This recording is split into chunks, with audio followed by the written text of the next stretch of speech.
আপনি পঞ্চম শ্রেণীর শিক্ষার্থীরা আগ্রাবাদ বালিকা বিদ্যালয় কর্তৃক আয়োজিত অনলাইন ক্লাসে সবাইকে শুভেচ্ছা জানাচ্ছি। আশা করছি তোমরা সবাই ভালো আছো, সুস্থ আছো এবং বাসায় সবাই নিরাপদেই আছো। আজকে আমাদের পাঠ বাংলা। আজকে আমরা বাংলা কবিতা নিয়ে আলোচনা করব। এই কবিতাটা যে বিষয় সেটি আমাদের শহরের জীবনের আমাদের প্রাত্যহিক নিত্য সঙ্গী বলা যায়। এই যন্ত্রণা কাতর পরিবেশে থেকেও আমরা কিন্তু এটাকে সহ্য করি, এই শহরে বসবাস করছি। আসো আমাদের পাঠ শুরু করার আগে আমরা কিছু ছবি দেখে নিই। আমার প্রিয় শিক্ষার্থীরা, এখানে দেখো তোমরা কি দেখতে পাচ্ছ? এখানে আমরা একটা ছবি দেখতে পাচ্ছি। সেখানে কি দেখা যাচ্ছে?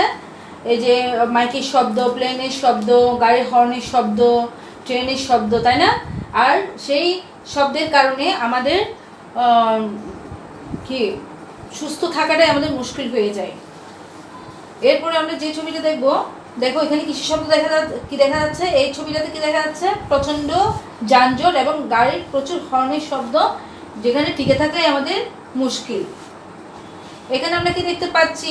ওই যে দেখো বাদ্যযন্ত্রের শব্দ, মাইকের শব্দ। অর্থাৎ আমাদের এই শহরের জীবনযাত্রার যে আমরা প্রতিনিয়ত শব্দ দূষণের শিকার হই, তার ছবি কিন্তু আমরা এখানে দেখতে পাচ্ছি। তাহলে আমরা এখান থেকেই বলতে পারি যে এখানে কিছু শব্দ আছে। দেখো বিভিন্ন যানবাহনের শব্দ, এখানে কলকারখানার যন্ত্রপাতির শব্দ শোনা যাচ্ছে। এই শব্দের মধ্যে আমাদের টিকে থাকাই কিন্তু মুশকিল। এখান থেকে আমাদের আমরা বিভিন্নভাবে অসুস্থ হয়ে যেতে পারি। কারো কানের সমস্যা হতে পারে, মাথার সমস্যা হতে পারে, হৃদযন্ত্রের সমস্যা হতে পারে, তাই না? এই শব্দ দূষণের কারণে কিন্তু আমরা প্রতিনিয়ত এই সমস্যার সম্মুখীন হচ্ছি। তাহলে আমরা কি বলবো? শব্দ দূষণকে আমরা কি বলবো? না বলবো। অর্থাৎ শব্দ দূষণ আমরা চাই না। তাহলে আজকে আমাদের পাঠ কি? আজকে আমাদের পাঠ হচ্ছে আমার বাংলা বইয়ে, পঞ্চম শ্রেণীর আমার বাংলা বইয়ের শব্দ দূষণ কবিতা। লিখেছেন কে? কবি সুকুমার বড়ুয়া। আমার প্রিয় শিক্ষার্থীরা, আজকের কবিতা শব্দ দূষণ লিখেছেন কে? সুকুমার বড়ুয়া। আজকের পাঠ থেকে আমরা কি জানতে পারবো? অর্থাৎ আজকে আমাদের পাঠের শিক্ষাফল হচ্ছে, আজকে আমাদের পাঠ থেকে আমরা কবিতার মূলভাব জানতে পারবো, কবি পরিচিতি সম্পর্কে জানতে পারবো, গ্রামীণ ও শহরের জীবন সম্পর্কে জানতে পারবো এবং শহরের জীবনের শব্দ দূষণের বর্ণনা দিতে পারবো। এছাড়া এ পাঠ থেকে আমরা শব্দার্থ, বিপরীত শব্দ, এক কথায় প্রকাশ, প্রতিশব্দ এবং সাধুচলিত রূপ, এই ব্যাকরণের এই অংশগুলো জানতে পারবো। তাহলে আসো আমরা এখন কবি পরিচিতিটা একটু দেখে নিই। কবি পরিচিতিতে দেখো, কবির জন্ম হচ্ছে কত সালে? কবি সুকুমার বড়ুয়ার জন্ম হচ্ছে 1938 সালে 5 জানুয়ারি চট্টগ্রামের রাউজান থানার বিনাজুরি গ্রামে। তিনি একজন প্রখ্যাত ছড়াকার, অর্থাৎ তাকে ছড়াকার হিসেবেও বলা যায়। তার সাহিত্যকর্মগুলো হচ্ছে পাগলা গোড়া, ভিজে বেড়াল, চন্দনা রঞ্জনার ছড়া, এলো পাতারি, নানা রঙের দিন, চিচিংফা ইত্যাদি। এছাড়া তিনি অর্থাৎ তার সাহিত্যকর্মের জন্য শিশু সাহিত্যে বাংলা একাডেমি পুরস্কার লাভ করেন। এখন আসো আমরা কবিতাতে চলে যাই।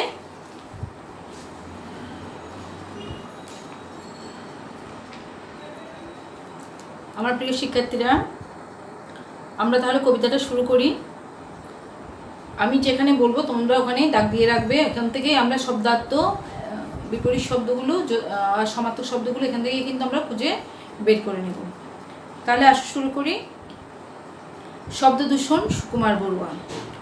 গরু ডাকে, হাঁস ডাকে, ডাকে কবুতর, গাছে ডাকে শত পাখি সারাদিন ভর, মোরগের ডাক শুনি প্রতিদিন ভোরে, নিশিরাতে কুকুরের দল ডাকে জোরে, দোয়েল চড়ুই মিলে কিচির মিচির, গান শুনে ঘুঘুয়ার টুনটুনিটির, শহরের পাতিকা ডাকে ঝাঁকে ঝাঁকে, ঘুম দেয়া মুশকিল হর্নের হাঁকে, সিডি চলে, টিভি চলে, বাজে টেলিফোন, দরজার বেল বাজে, কান পেতে শোন, গলিপথে ফেরিওয়ালা হাঁকে আর হাঁটে, ছোটদের হইচই স্কুল মাঠে, পল্লীর সেই সুরে ভরে যায় মন, শহরের জীবন জ্বালা শব্দ দূষণ।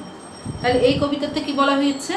অর্থাৎ গ্রামের চিত্র, শহরের চিত্র দুটোই দেওয়া হয়েছে এবং শহরের জীবনযাত্রার যে শব্দ দূষণ যে আমাদের মহা সংকটে ফেলে দেয়, সে কথাটাই কিন্তু এখানে বলা হয়েছে।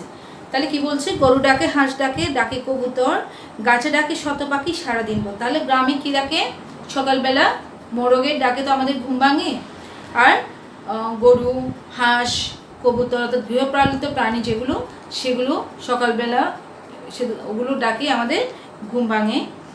গাছে ডাকে শত পাখি সারাদিন ভর। তাহলে সারাদিন ভর কি করে? গাছে গাছে কোন কি ডাকে? নানা রকমের পাখি, অর্থাৎ শত পাখি ডেকে ওঠে। মোরগের ডাক শুনি প্রতিদিন ভোরে। ভোরবেলা কি শোনা যায়? মোরগের ডাক শোনা যায়। নিশিরাতে কুকুরের দল ডাকে জোরে। তাহলে সন্ধ্যার পর থেকে কুকুরগুলো কি করে?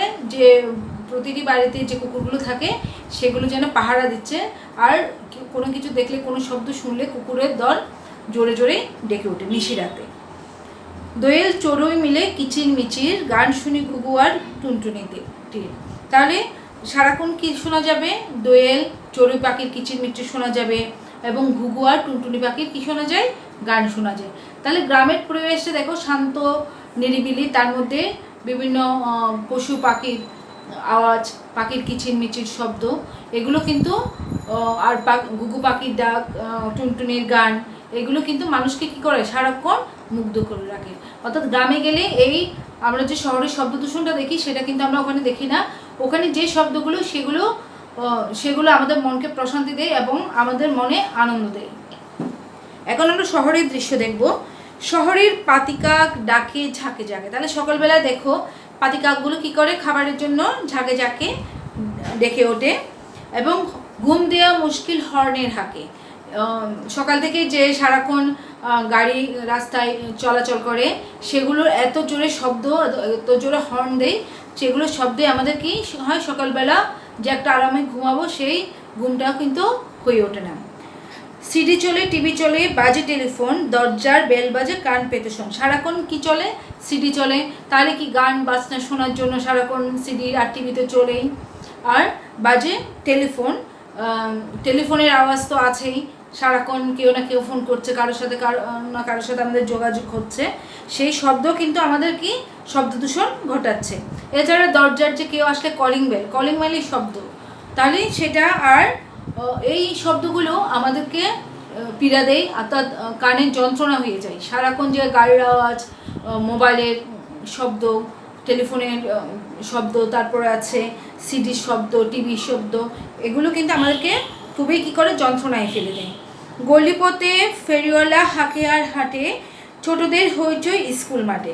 গলিতে গলিতে কী করে? ফেরিওয়ালাগুলো বিভিন্ন জিনিসের জন্য ডাক চিৎকার করে, ডাক দেয় জিনিস বিক্রি করার জন্য। তারা গলিপথে হাঁকে এবং হাঁটে, গাড়ি নিয়ে যায়, ভ্যান গাড়িতে করে তোমরা নিজেরাই দেখো যে সবজি বিক্রি করে, তারা ডাক দেয়।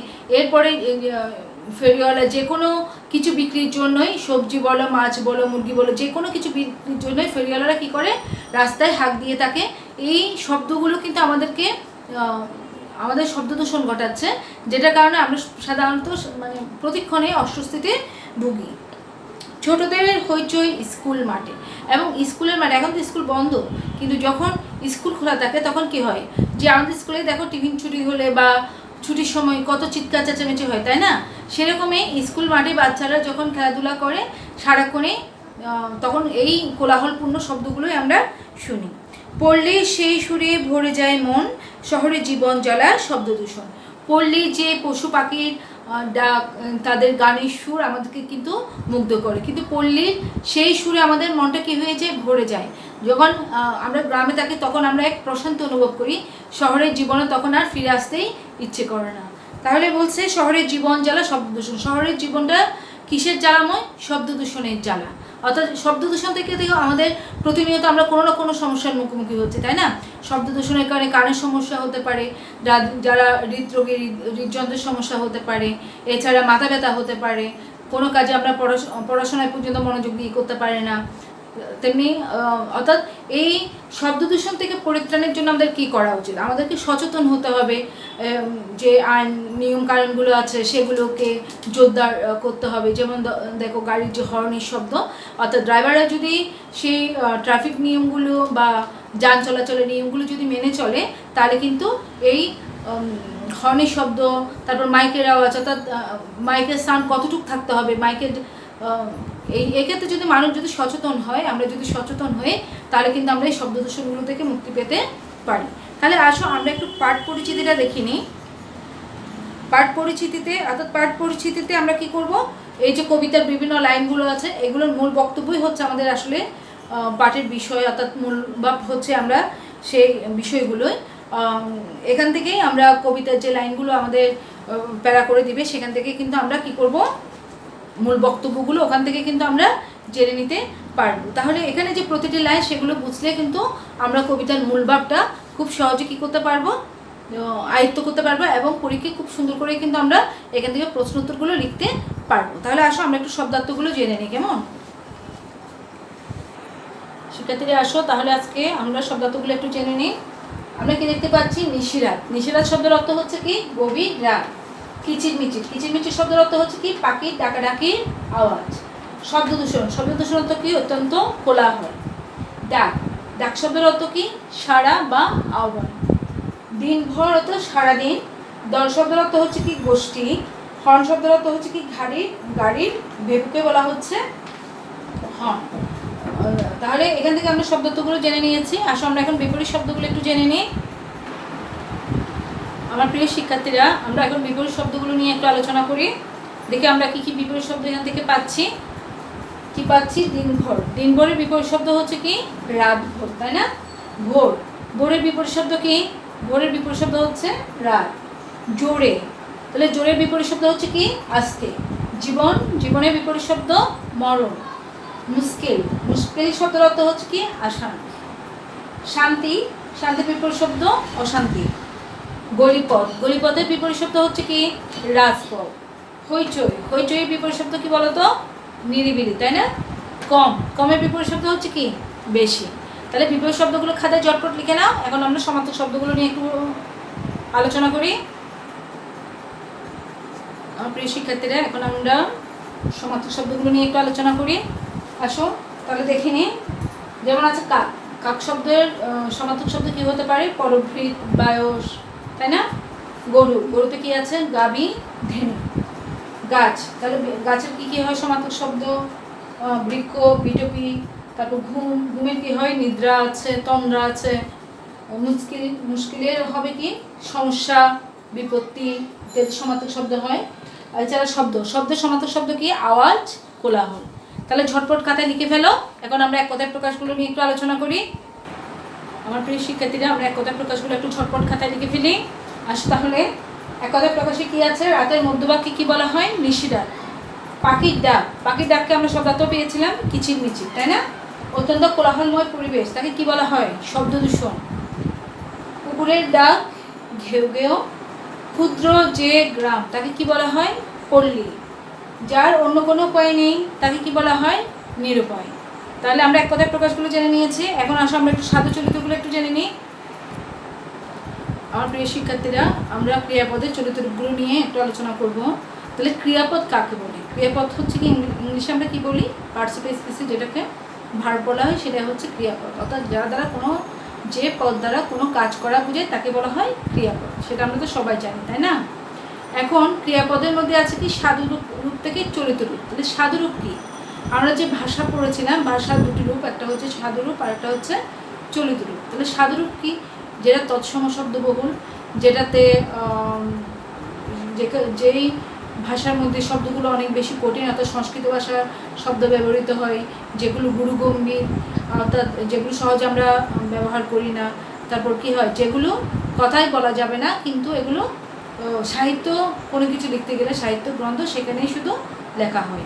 অর্থাৎ এটা কথার মধ্যে কিন্তু আমরা এই ভাষাটা কী করি না, ভাষায় কথা বলি না, অর্থাৎ ভাষায় এটা আমরা সাধারণ ভাষায় এটা ব্যবহার করি না। অর্থাৎ নাটক আর সংলাপে তো ব্যবহারই হয় না, তো সংলাপ মানে কথা, তাই না, ব্যবহার হয় না। আর চলিত ভাষা কি, যেটা তদ্ভব শব্দবহুল, অর্থাৎ যেটাতে খাঁটি বাংলা শব্দ আছে, যে ভাষাটা শব্দ বাংলা শব্দবহুল, যেখানে সর্বনাম পদ এবং ক্রিয়াপদগুলো সংক্ষিপ্ত রূপে ব্যবহৃত হয়, সেটাই হচ্ছে চলিত ভাষা। তাহলে চলিত ভাষার মধ্যে একটা কী আছে, চলিত ভাষা সাধারণ কথোপকথনের ক্ষেত্রে, নাটকের সংলাপের মধ্যেই, যে কোনো কিছুতেই আমরা চলিত ভাষা ব্যবহার করি। যেমন এখানে আমি দিয়েছি, দেখো তোমাদের বোর্ডে দিয়েছি, বোর্ডে আমি তোমাদের জন্য কিছু চলিত রূপ দিয়েছি। যেমন আছে কি ডাকিতেছে, তাহলে ডাকিতেছে হচ্ছে কি সাধু রূপ, তাই না? আর এর চলিত রূপ কী হবে? ডাকছে। তাহলে ডাকিতেছে হচ্ছে অর্থাৎ এটা সাধু রূপের মধ্যে কি আছে? তৎসম শব্দ বলতে বলেছিলাম, এটার পূর্ণরূপ আছে ডাকিতেছে, আর আমরা চলিত রূপে কী বলছি? ডাকছে। তারপর দেখো চলিতেছে, চলিতেছে চলিত রূপ কী হবে? চলছে। হাঁটিতেছে কী হবে? হাঁটছে। শুনিতেছে চলিত রূপ কী হবে? শুনছে। বাজিতেছে কী হবে? চলিত রূপ বাজছে। তাহলে এই যে আমরা সাধুরূপ চলিত রূপগুলো তো দেখেছি, এগুলো খুবই সোজা, তোমাদের একটা পরীক্ষায় আশা করছি উত্তর দেওয়ার সময় কোনো সমস্যা হবে না। আমি এখান থেকে তোমাদেরকে আজকে এটা মুছে দিচ্ছি এবং কিছু প্রশ্নোত্তর নিয়ে আমরা এখন আলোচনা করব। আমরা যে শব্দ দূষণের কবিতার যে প্রশ্নোত্তরগুলো হয় সাধারণত, সেগুলো নিয়ে একটু আলোচনা করব। এই প্রশ্নোত্তরগুলো আশা করছি তোমরা সবাই পারবে, এগুলো একটু চিন্তা করলেই তোমরা সহজেই উত্তর দিতে পারবে। যেমন প্রথম প্যারাটাতেই দেখো যে আমাদের বইয়ে যে প্রথম প্যারাটা আছে, গরু ডাকে, হাঁস ডাকে, ডাকে কবুতর, গাছে ডাকে শত পাখি সারাদিনভর, কুকুরের ডাক শুনি প্রতিদিন ভোরে, নিশিরাতে কুকুরের দল ডাকে জোরে, দোয়েল চড়ুই মিলে কিচির মিচির গান শুনি গুগুয়ার টুনটুনিটির। তাহলে এখানে যদি প্রশ্ন হয় যে এ প্যারাতে সারা দিনভর কারা ডাকে, সারা দিনভর কারা ডাকে, তাহলে বলো তো কারা ডাকে সারা দিনভর? তাহলে কী কী আছে? গরু ডাকে, হাঁস ডাকে আর কবুতর ডাকে। এছাড়া সারা দিনভর গাছে গাছে শত পাখির ডাক শোনা যায়। আর কবিতাংশটার মূলভাব বলো। তাহলে এই কবিতাংশটা যদি মূলভাব বলতে বলো, তখন আমরা কি বলবো? মূলভাবে কি বলবো দেখি বলো তো। তাহলে আমরা বলবো এই শব্দদূষণ কবিতাটি কবি সুকুমার বড়ুয়ার একটা অনবদ্য কবিতা। এই কবিতায় আমাদের সারা দিনের যে শহরের জীবন এবং শহরের জীবনের যে শব্দ দূষণ সেটা নিয়ে মূলত লেখা হয়েছে। এখানে গ্রামের রূপ এবং এই কবিতায় গ্রামের রূপ এবং শহরের চিত্র তুলে ধরা হয়েছে। এই কবিতাংশটাতে তাহলে কি দেখা যাচ্ছে? এই কবিতাংশটাতে দেখা যায় যে হরেক রকমের পাখি কলকাকলিতে গ্রাম বাংলার চিরায়িত রূপ কী করে? চিরায়িত রূপ ফুটে উঠেছে, অর্থাৎ গ্রাম বাংলা একটা সুন্দর চিত্র ফুটে উঠেছে। আর এই যেন মানুষের সাথে প্রকৃতির একটা কী আছে, মানে অন্তরঙ্গতার একটা চিত্র আমরা এই কবিতাংশের মধ্যেই দেখতে পাই। মানুষের সাথে যে প্রকৃতির একটা একত্বতা প্রকাশ করে, তারই একটা রূপ আমরা এই কবিতাংশটাতেই দেখতে পাই। যেমন এখানে যে দেখতে পাচ্ছি যে সারাদিনেই বিভিন্ন ধরনের পাখির আওয়াজে আমরা ঘুম থেকে উঠি, তাছাড়া মোরগের ডাক শুনে ঘুম ভাঙে আমাদের, সারাদিনে বিভিন্ন পশু পাখির গাড়ির সুরে আমাদেরকে মুগ্ধ করে রাখে। আচ্ছা, তারপর এইখানে থেকে যদি এই প্যারাটা থেকে যদি কোনো প্রশ্ন হয় যে কবিতাংশে কোন প্রকৃতির চিত্রটি ফুটে উঠেছে, কোন প্রকৃতির চিত্র এখানে ফুটে উঠেছে, তাহলে কি বলবে? এই অংশে গ্রামের চিরাচরিত রূপ সৌন্দর্য ফুটে উঠেছে। গ্রামের প্রকৃতিতে সকাল হতে না হতেই সে নানা রকম পাখির আওয়াজ, যে আমাদের ঘুম ভাঙে খুব ভোরে, মোরগ ডাকে। মোরগ কীভাবে ডাকে? তার লাল ঝুঁটি নেড়েই খুব জোরে উচ্চস্বরে ডেকে ওঠে, ডেকে আমাদের কি করে? ঘুম ভাঙে এবং ভোরের আগমনী বার্তা আমাদের কাছে ঘোষণা করে। তাছাড়া যখন সূর্যের আলো, ভোরের আলো ফুটতে না ফুটতে আঙিনার মধ্যে গরু, হাঁস, কবুতরের ডেকে ওঠে। এছাড়া গাছে গাছে সারাদিন দোয়েল, চড়ুই, টুনটুনি, ঘুঘু পাখির ডাক শোনা যায়, যেন সারাদিনে এই কলকাকলি যেন থামেই না। তাছাড়া যখন সন্ধ্যা ঘনিয়ে আসে তখন এখানে করে যে কুকুরেরা যে পাহারা দেয়, তারা ডেকে ডেকে সাড়া দেয়, অর্থাৎ কোনো আওয়াজ পেলেই তারা কী করে? ডেকে ডেকে যেন সাড়া দিচ্ছে, সাবধান করে দেয় মানুষ এবং তার আশেপাশে প্রকৃতিকেও যেন সাবধান করে দিচ্ছে। তাহলে এখানে থেকে আমরা এই জিনিসটা পেয়েছি। এছাড়া যে আমাদের আরও দ্বিতীয় যে প্যারাটা আছে সেখান থেকেও অনেক আমাদের প্রশ্ন হতে পারে।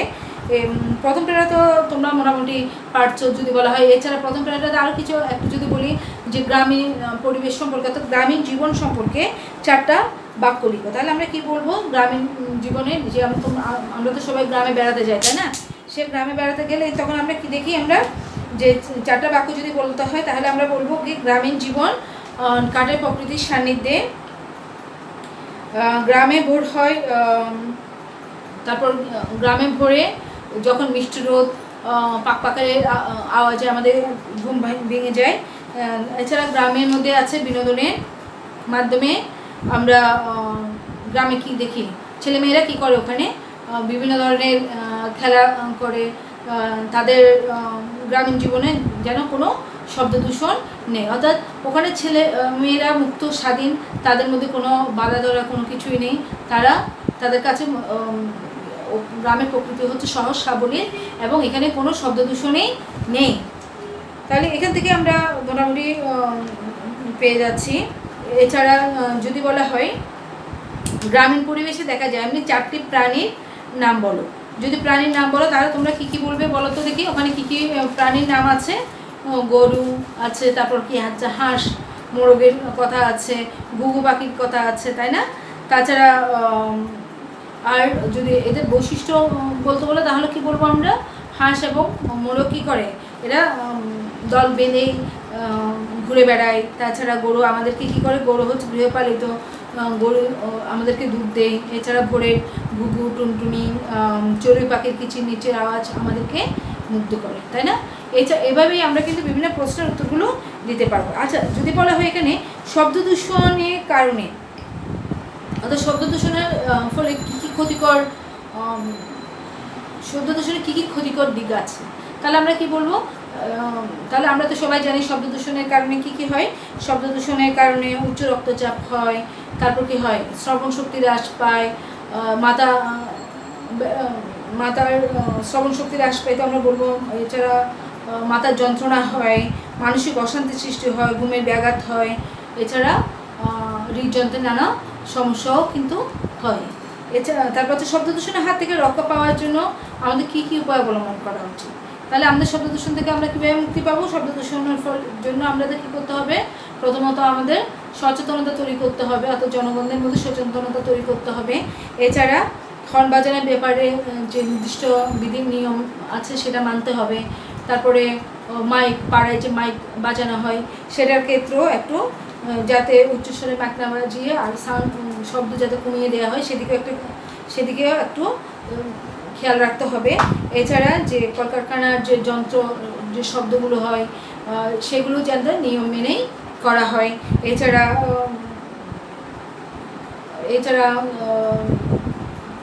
কলকারখানার শব্দ, গাড়ির শব্দ, কোলাহল, রাস্তার যানজটের শব্দ, এক্ষেত্রে কিন্তু আমাদের নিয়ম অনুযায়ী, অর্থাৎ নিয়ম মেনে কিন্তু আইন মেনেই আমাদেরকে সেটা করতে হবে। আচ্ছা, তারপরে দ্বিতীয় প্যারাতে আমরা আসি। দ্বিতীয় প্যারার মধ্যে কী আছে? দ্বিতীয় প্যারায় যে শহরে জীবনযাত্রার যে কথা বলা হচ্ছে সেখানে মোটামুটি প্রশ্নগুলো তো আমরা দেখেছি যে শহরের মধ্যে কী কী কারণে শব্দ দূষণ হয়, শব্দ দূষণ আমাদের জন্য কী কী ক্ষতির কারণ হতে পারে, সেরকম হতে পারে। আচ্ছা, আর একটা প্রশ্ন যদি আমি তোমাদেরকে বলি যে সকালবেলায় তোমার করতে ভালো লাগে এমন কয়েকটি কাজের নাম বলো। সকালবেলায় করতে ভালো লাগে, তাহলে সকালবেলায় আমাদের কী কী করতে ভালো লাগে বলো তো দেখি। করতে তো একদম ভালো লাগে না, তাহলে কী করতে ভালো লাগে? সকালবেলা উঠে আমরা আমাদের বাড়ির আশেপাশে একটু হাঁটাহাঁটি করতে আমাদের ভালো লাগে। এছাড়া সকালবেলায় বাগানে হাঁটতে খুব ভালো লাগে। তাছাড়া সকালবেলা আমাদের গান করতেও ভালো লাগে, ছবি আঁকতে ভালো লাগে, তাই না? তাহলে এই প্রশ্নোত্তরগুলো নিয়ে আমরা আলোচনা করেছি। চলো আমরা এখন একটু মূল্যায়নে চলে যাই। আমার প্রিয় শিক্ষার্থীরা, আমরা মূল্যায়নে চলে এসেছি। মূল্যায়নে দেখি তোমরা পারো কি না, নিশ্চয়ই পারবে। গলিপথ, গলিপথের বিপরীত শব্দ কী হতে পারে দেখি বলো তো। গলিপথের বিপরীত শব্দ হচ্ছে রাজপথ। তারপর গাছ, গাছের সমার্থক শব্দ হচ্ছে কি? গাছের সমার্থক শব্দ হচ্ছে বৃক্ষ। যার কোনো উপায় নেই, একে এক কথায় প্রকাশে কী বলবে? এখানে এক কথায় প্রকাশ হচ্ছে কি বলো তো? নিরুপায়, তাই না? তাহলে আমরা মূল্যায়ন শেষ করেছি। এখন আমরা বাড়ির কাজটা একটু ঝটপট লিখে নিই। বাড়ির কাজে আমরা কি করব? বাড়ির কাজে আমরা এই চ্যাপ্টার থেকে শব্দার্থ, এক কথায় প্রকাশ, বিপরীত শব্দ, সমার্থক শব্দ, সাধুচলিত রূপ, এছাড়া আমি যুক্ত বর্ণগুলো আজকে তোমরা কি করবে? নিজেরা চিহ্নিত করে খাতায় নোট করে রাখবে এবং সেটা স্কুল করার সাথে সাথে আমাদেরকে খাতায় ক্লাসে জমা দিবে, ঠিক আছে? তাহলে আজকের ক্লাস আমি এখানেই শেষ করছি। তোমরা সবাই ভালো থেকো, সুস্থ থেকো। ধন্যবাদ সবাইকে।